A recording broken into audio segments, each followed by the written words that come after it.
यह श्रृंखला सर्व आत्माओं के पिता परमात्मा शिव के द्वारा उच्चारित महावाक्यों के संकलन पर आधारित है। Om Shanti. Godly word studio द्वारा प्रस्तुत अमूल्य रत्न में आप सभी का हार्दिक स्वागत है। ये संसार सुख और दुख, जीवन और मृत्यु, दिन और रात का एक बहुत ही वंडरफुल खेल है, परंतु वास्तविकता ये है कि नकारात्मकता के अपना कोई भी अस्तित्व नहीं है। जीवन में अंधकार आता ही तब है जब रोशनी की कमी हो जाती है, सर्दी आती ही तब है जब गर्मी की कमी हो जाती है। परंतु फिर भी इंसान जब भी दुखी होता है तो परिस्थितियों को दोषी ठहराने लगता है, परंतु वास्तविकता में दोषी है कौन, आज हम ईश्वरीय महावाक्यों द्वारा समझेंगे। और इन महावाक्यों के स्पष्टीकरण के लिए हमारे मध्य हैं प्रजापिता ब्रह्मा कुमारिस ईश्वरीय विश्वविद्यालय के वरिष्ठ राजयोगी शिक्षक आदरणीय राजू भाई साहब। तो सब आपका आज के एपिसोड में बहुत बहुत स्वागत है। शांति। तो सब आज हम बात करेंगे 2 मई 1983 के महावाक्यों पर, जिसका टॉपिक है दोषी माया नहीं। तो सब परमात्मा कहते हैं कि ज्ञानी और योगी तो सभी अपने को कहलाते, लेकिन ज्ञानी तो बाप समान आत्मा, योगी तो बाप समान आत्मा, इसमें नंबरवार है। बाप समान अर्थात मास्टर रचता की पोजीशन में सदा स्थित रहते। इस मास्टर रचता के सहज आसन पर स्थित हुई शक्तिशाली आत्मा के आगे सारी रचना दासी के रूप में सेवा में सहयोगी बन जाती है। बस अब मास्टर रचता की स्टेज को थोड़ा स्पष्ट करें। परमात्मा को कहते हैं वो सृष्टि के रचयिता हैं और उस रचयिता की हम सब रचना है। लेकिन परमात्मा के जब हम बच्चे बनते हैं, ज्ञानी और योगी तू आत्मा बनते हैं जी। तब परमात्मा कहता है आप मेरे बच्चे मास्टर रचयिता हो। और मास्टर रचयिता की जो रचना है, प्रकृति है, माया है, जिसको हम कहते हैं 5 विकार हैं या 5 तत्व हैं, परमात्मा कह रहे हैं जब आप मास्टर रचयिता की स्टेज पर रहते हो, परमात्मा के समान स्थिति में रहते हो, तो ये सब आपके अधीन हो जाते हैं, ये आपके सेवक हो जाते हैं, आपको अपने अधीन नहीं कर सकते। तो जो रचना है, जिसको हम माया कहें, प्रकृति कहें, विकार कहें, वो सब हमारे अंडर होने चाहिए, क्योंकि हम मास्टर रचयिता हैं।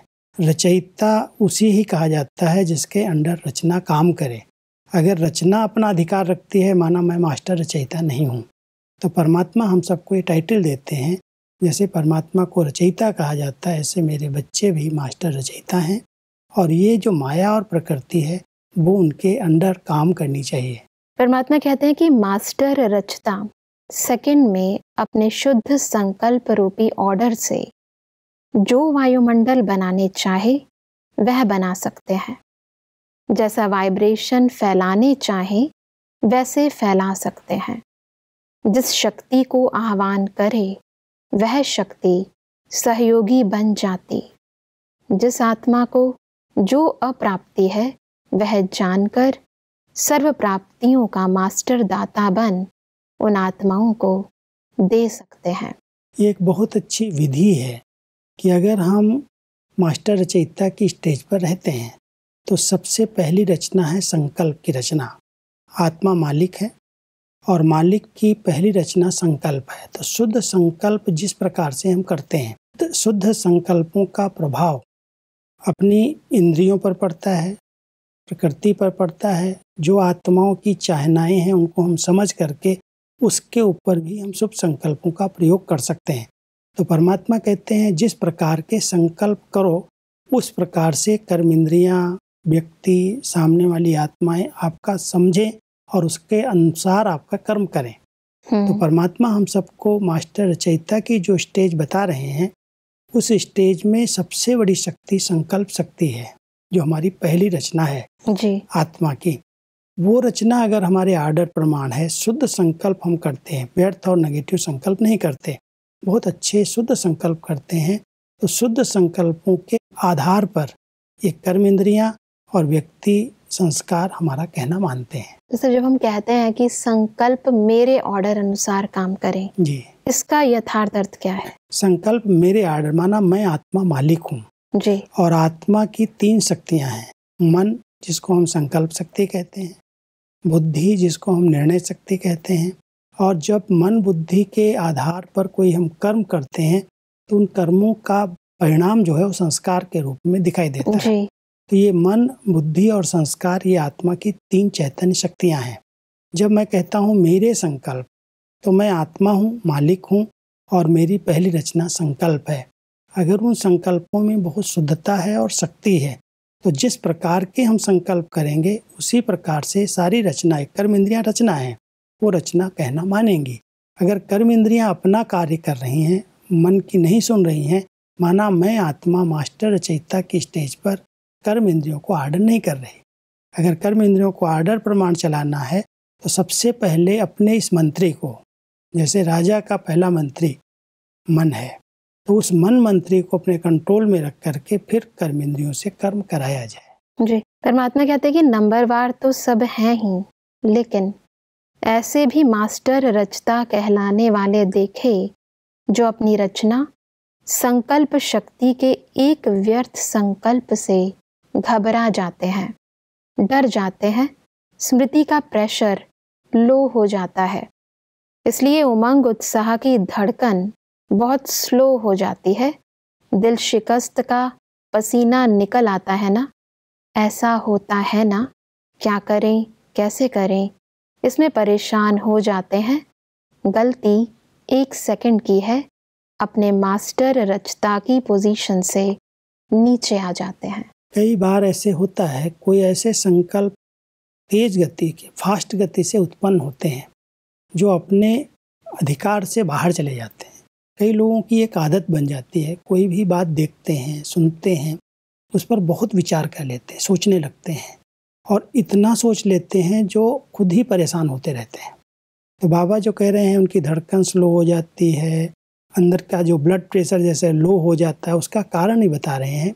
जब संकल्प हमारे कंट्रोल में नहीं रहते हैं, मन मालिक बन करके जब संकल्प नहीं रचता है तो संकल्प अपना प्रभाव डालते हैं। तो परमात्मा हम सबको कहते हैं अगर मास्टर रचयिता के समान में स्थित रहो तो सबसे पहली रचना जो संकल्प है व्यर्थ आए उसी समय समर्थ संकल्प से उसको समाप्त कर दो। मारना नहीं है किसी संकल्प को, संकल्प तो उत्पन्न होते ही हैं। कोई भी चीज़ आप देखेंगे तो उस पर संकल्प चलेंगे, लेकिन अगर वो मेरे काम के संकल्प नहीं है, लगता है कि इसकी क्या ज़रूरत है, तो आत्मा मालिक बन करके उसी समय उस संकल्प को रोक दे, स्टॉप करे, और उसकी जगह पर कोई अच्छे संकल्प रख करके इसमें भी कुछ कल्याण होगा। ये जो हो रहा है इसमें भी कोई राज भरे हुए हैं। इस प्रकार से अच्छे अच्छे संकल्प के आधार से, समर्थ संकल्प के आधार से व्यर्थ संकल्पों को हम बंद कर सकते हैं, रोक सकते हैं। और नहीं रोक पाएंगे तो व्यर्थ संकल्प आत्मा को बहुत परेशान करते हैं जी। इसलिए परमात्मा कहते हैं जो मास्टर रचयिता की स्टेज है, वो रचयिता की स्टेज संकल्पों पर भी पहरा देती है। कोई भी संकल्प उसको परेशान नहीं कर सकते। तो मन मालिक है और मालिक बन करके जो चाहे वो सोचे, जो चाहे वो करे, जिस प्रकार से कर्मेंद्रियों को प्रयोग में लाना चाहे वैसे लाए। लेकिन ये स्टेज तभी बनती है जब हम मास्टर रचयिता की स्मृति में रहते हैं और जो क्रिएटर है यानी जो सुप्रीम रचता है उसके कांटेक्ट में रहते हैं। वो तो परमात्मा है ही हमारे साथ जी। उसके साथ जब कनेक्शन है, क्योंकि आत्माएं तो सब निर्बल बन गई कर्मेंद्रियों के अधीन होते होते उनके इतने कड़े संस्कार बन गए हैं जिन संस्कारों के कारण उनके संकल्प कंट्रोल में नहीं रहते जी। परमात्मा के साथ अब जब बुद्धि योग जोड़ते हैं, जब हमारा योग उनके साथ रहता है, परमात्मा सर्वशक्तिवान है, सर्व समर्थ है, और वो सर्व समर्थ की शक्तियां जब काम करने लगती हैं तब मन मालिक बन जाता है और मालिक बन करके फिर जो चाहे वो सोचे, जो चाहे वो बोले, जो चाहे वो करे। लेकिन कनेक्शन जो है उस परमात्मा के साथ मेडिटेशन में जोड़ते हैं हम, उसकी शक्तियां हमारे साथ साथ काम करती हैं। जी। परमात्मा कहते हैं कि जहाँ पोजीशन समाप्त हुआ वह विस्मृत हुआ, उसी सेकंड माया की सेना ऑपोजिशन करने पहुंच जाती है। आह्वान कौन करता है माया को? स्वयं नीचे आ जाते, पोजीशन की सीट को छोड़ देते, तो खाली स्थान को माया अपना बना लेती है। इसलिए माया कहती दोषी मैं नहीं, लेकिन आह्वान करते हैं तो मैं पहुंच जाती। कई बार ऐसे होता है कि कई लोग कंप्लेन ये करते हैं, क्या करूं, माया मुझे हैरान करती है। माया क्या है? परमात्मा कह रहे हैं माया क्यों आई? उसको दोष क्यों दे रहे हो? आप अपनी पोजीशन को छोड़ देते हो। जो मेरी ऊंची पोजीशन, माना जो हमारा ऊंचा सम्मान है कि मैं मास्टर सर्वशक्तिवान हूँ, मैं मास्टर रचयिता हूँ, मैं मालिक हूँ, मैं अकाल तख्त नसीन आत्मा इन कर्मेंद्रियों की राजा हूँ, ये जो पोजीशन है, उस पोजीशन को भूल करके अगर हम आर्डर करें भी तो कमजोरियों को हम माया कहते हैं, वो माया हमारे अधीन नहीं रह सकती। तो परमात्मा हम सबको कह रहे हैं, तुम जिसको दोषी कह रहे हो कि माया के कारण मुझे व्यर्थ संकल्प आ रहे हैं, परमात्मा कहता है तुमने अपनी पोजीशन को भुलाया, अपनी सीट को छोड़ दिया, तब वो स्थान ले रही है। अगर स्थान आपका भरा हुआ है, खाली है ही नहीं, तो माया आएगी, तो देख करके वापस चले जाएगी। तो उसको दोषी नहीं बनाओ, वो दोषी नहीं है, दोषी आप हैं जो आप अपनी पोजीशन को छोड़ रहे हैं। ये स्मृति में नहीं रहता है कि मैं एक मास्टर सर्वशक्तिवान, मास्टर ऑलमाइटी की रचना, मास्टर रचयिता हूँ। ये स्मृति अगर ये सम्मान रहता, ये पोजीशन है हमारी, और इस पोजीशन में अगर हम स्थित रहते हैं तो माया कुछ भी नहीं, माया माना हमारी कमी कमजोरी तो अपने आप समाप्त हो जाती है। कई बार हम उन कमी कमजोरियों का आवाहन कर लेते हैं, देह अभिमान में आकर के अपनी सीट, अपनी पोजीशन को छोड़ करके कर्मेंद्रियों के अधीन बन जाते हैं, और फिर कहते क्या करूं, माया मुझे परेशान करती।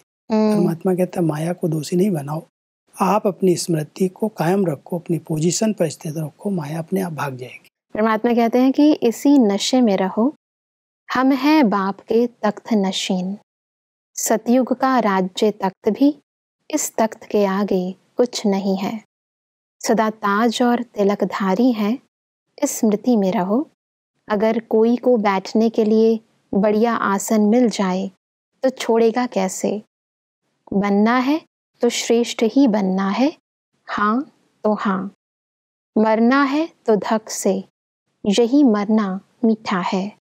अगर लक्ष्य पक्का है तो कोई भी हिला नहीं सकता, लक्ष्य कच्चा है तो कई बहाने, कई बातें आएंगी जो रुकावट डालेंगी, इसलिए सदा दृढ़ संकल्प करना। वास्तव में हमें अपने लक्ष्य को कभी भी भूलना नहीं चाहिए। अगर हम ब्राह्मण बने हैं, परमात्मा के बच्चे बने हैं जी, तो सबसे पहले हमें परमात्मा के दिल तख्त को जीतना है। उनका सपूत बच्चा बन करके, उनकी श्रीमत का, उनकी आज्ञाओं का पालन करके जब हम दिल तख्त नसीन बन जाते हैं, जब हम अपने ताज और तिलक को अपनी स्मृति में रखते हैं कि मुझे परमात्मा ने विजयी भाव का तिलक लगाया है जी, और मुझे सेवाओं की अनेक प्रकार की जवाबदारियों का ताज पहनाया है। ताज पहन करके, तिलक लगा करके अगर हम तख्त नसीन बन करके रहते हैं, दिल तख्त परमात्मा ने जो हमें दिया है, परमात्मा कह रहे हैं कि कोई को अच्छा स्थान अगर बैठने का मिलता है तो छोड़ता नहीं है। संगम युग पर हमें भगवान के दिल पर बैठने का आसन मिल जाए तो भविष्य तक तो अपने आप मिल जाएगा। परमात्मा कह रहे हैं उस आसन पर अगर बैठ जाते हो तो ये सब आपके कर्मचारी आपका कहना मानते हैं। तो दिल तख्त नसीन बन करके रहो। दिल तख्त नसीन बनेंगे तो कभी भी अधीन होंगे ही नहीं, अपने आप उस सम्मान में रहेंगे और सब आपका कहना मानना शुरू कर देंगे। और ताज और तिलक भी धारण करके रखें। आगे बढ़ते हैं तो परमात्मा कहते हैं कि वैसे भक्ति का फल ज्ञान कहते हैं, लेकिन आप लोगों को भक्ति का फल स्वयं ज्ञान दाता मिल गया, तो भक्ति का फल भी मिला और गृहस्थी के जो दुख अशांति के झंझट थे वह भी खत्म हो गए, दोनों से मुक्त हो गए। जीवन बंध से जीवन मुक्त आत्माएं हो गईं। जब कोई बंधन से मुक्त हो जाता है तो खुशी में नाचता है।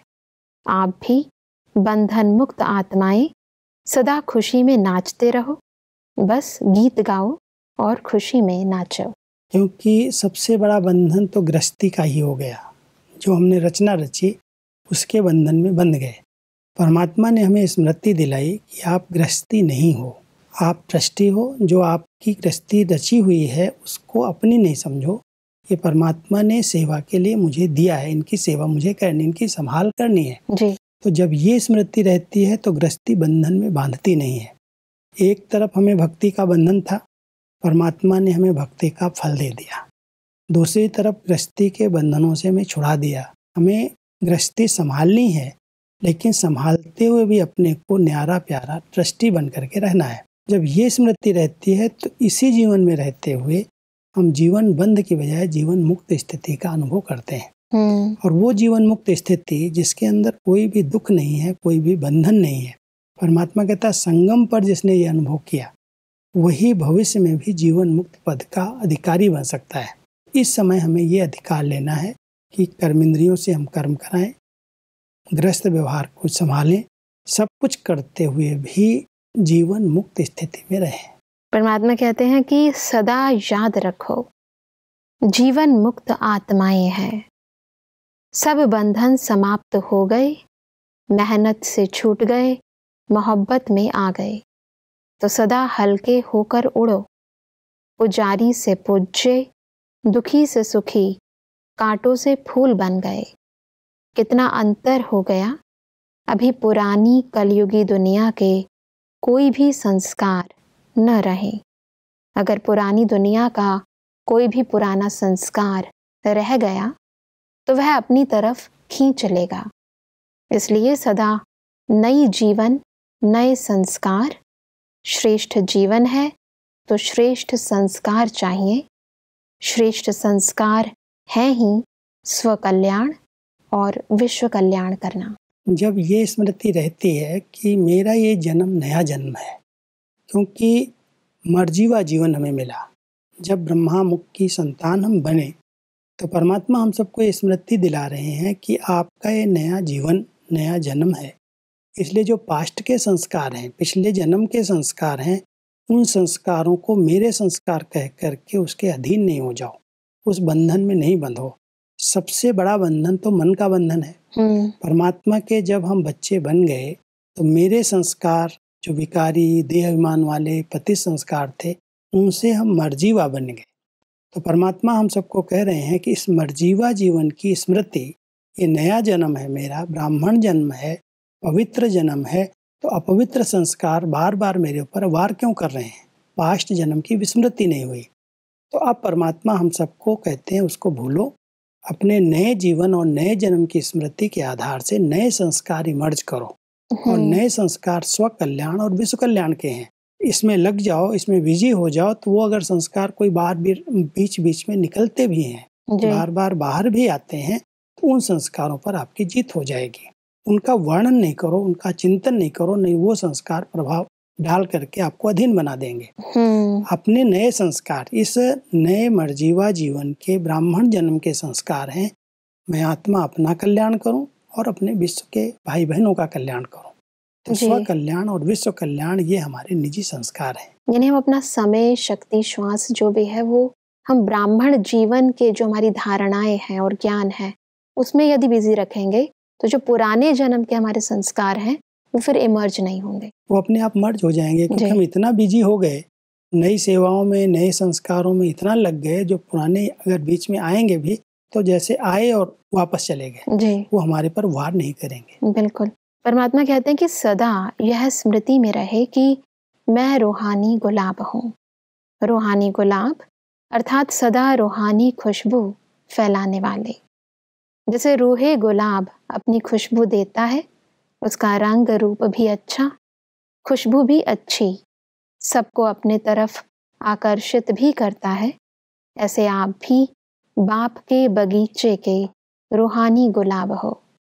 गुलाब सदा पूजा में अर्पण किया जाता है, रूहानी गुलाब भी बाप के आगे अर्पित होते हैं।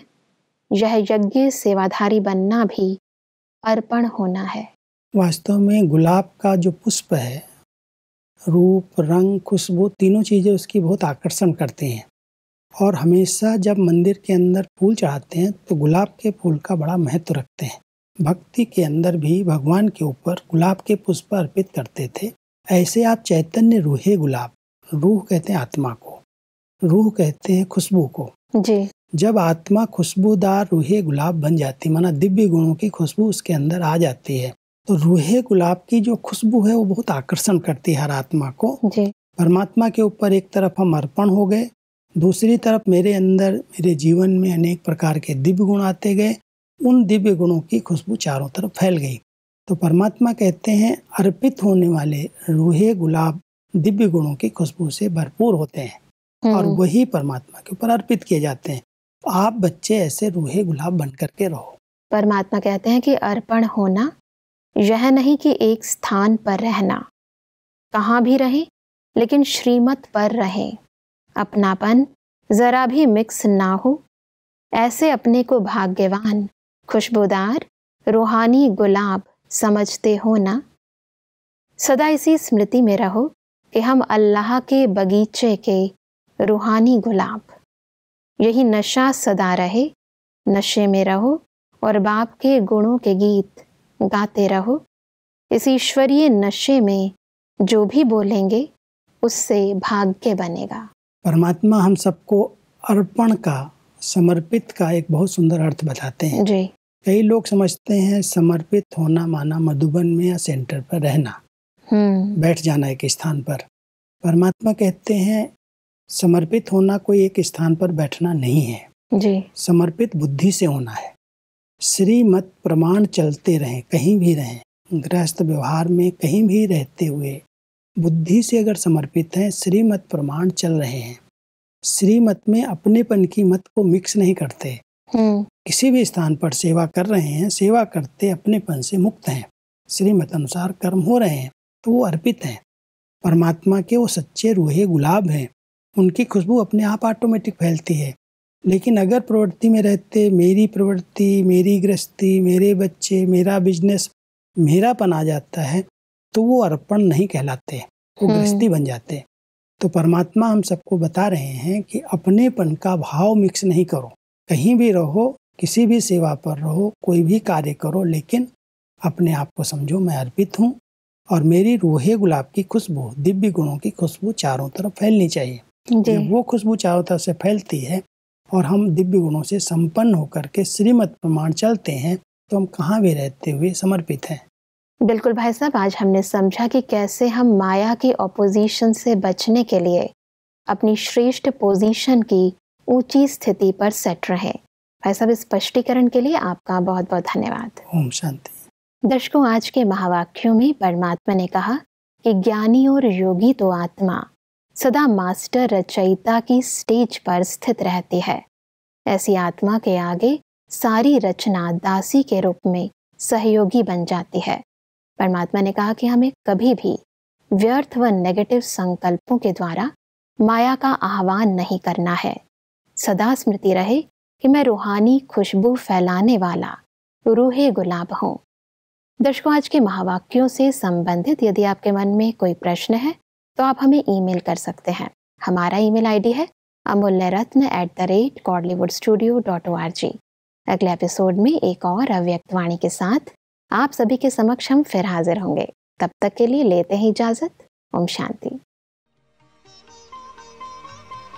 मुख्य सार: मास्टर रचयिता के आसन पर स्थित होने से जो वायुमंडल बनाने चाहे वह बना सकते हैं, जैसा वाइब्रेशन फैलाने चाहे वैसे फैला सकते हैं, रचना को और सर्व शक्तियों को सेवा में सहयोगी बना सकते हैं। मास्टर रचयिता के आसन से नीचे आ जाने से घबरा जाते हैं, स्मृति का प्रेशर लो हो जाता है, उमंग उत्साह की धड़कन स्लो हो जाती है, दिल शिकस्त का पसीना निकल आता है, खाली स्थान को माया अपना बना लेती है। अधिक जानकारी के लिए संपर्क करें Amulya Ratan Godlywood studio, Manmohini Van, Shantivan post, Abu road 307510, district Sirohi, Rajasthan. Email ID है amulyaratn@godlywoodstudio.org। इस श्रृंखला को प्रजापिता ब्रह्मा कुमारीज ईश्वरीय विश्वविद्यालय के सेवा केंद्रों पर क्लास में नियमित रूप से चलाने के लिए गॉडलीवुड स्टूडियो से संपर्क करें।